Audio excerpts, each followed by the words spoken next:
back north again, and there's a very, very, very strong odor of either natural gas or maybe crude oil or something.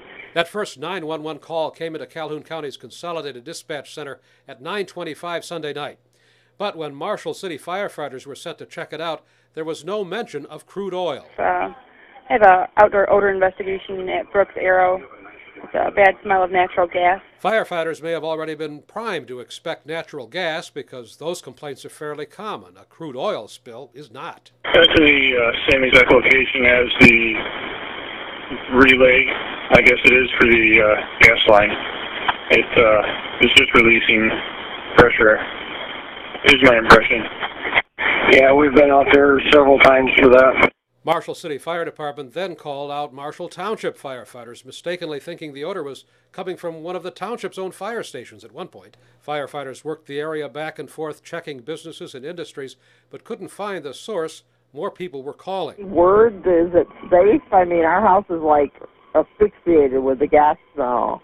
Searchers were reporting on their radios that the powerful odor was more of a petroleum smell, and at one point almost got it. It's a different smell than what natural gas is. It almost smells like crude oil or something. But it appears nobody thought about the buried crude oil pipe that runs under the township and never attracted much attention.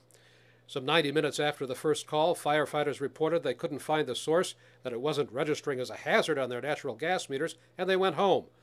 Next morning, more people were calling with odor complaints. And at 11:37 a.m. came this. Hi, Gary with Consumers Energy calling. Hi, Gary. I need to report that you have a crude oil leak in your city. Where?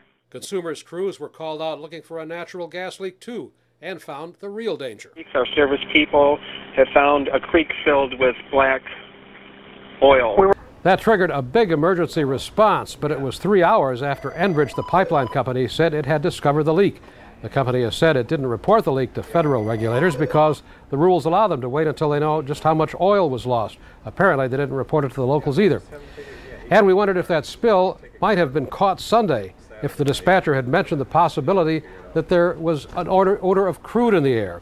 The caller first suggested.